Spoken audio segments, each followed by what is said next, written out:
بسم اللہ الرحمن الرحیم۔ سفر کے دوران سنت نماز پڑھنے کا کیا مسئلہ ہے؟ عام طور سے پوچھا جاتا ہے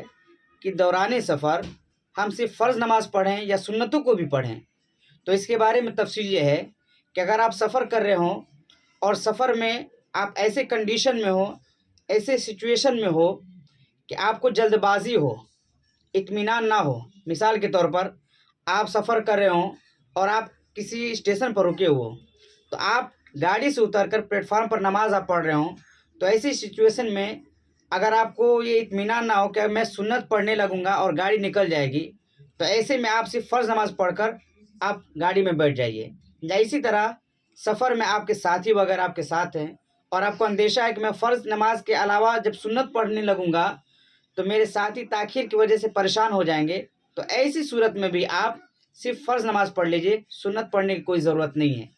تو آپ ایسے کنڈیشن میں ہو، ایسے سچویشن میں ہو کہ آپ کو اطمینان نہ ہو، جلد بازی ہو، تو آپ صرف فرض پڑھ لیجئے، سنت کی پڑھنے کی کوئی ضرورت نہیں ہے۔ لیکن آپ سفر میں ہو اور اپنی گاڑی ہو، یا بالکل آپ سکون کے ساتھ ہو، اطمینان کے ساتھ ہو، کوئی جلد بازی نہ ہو، کوئی جلد بازی نہ ہو، تو اگر آپ فرض پڑھ رہے ہیں تو بہتر اور افضل یہ کہ آپ سنت کو بھی پڑھ لیں۔ اور یہ بھی صرف بہتر اور افضل ہے، یعنی کہ اگر کوئی شخص سکون کی حالت میں بھی، بالکل اطمینان کی حالت میں بھی صرف فرض نماز پڑھ لیتا ہے، سنت کو نہیں پڑھتا، اس میں بھی کوئی حرج نہیں ہے۔ یہ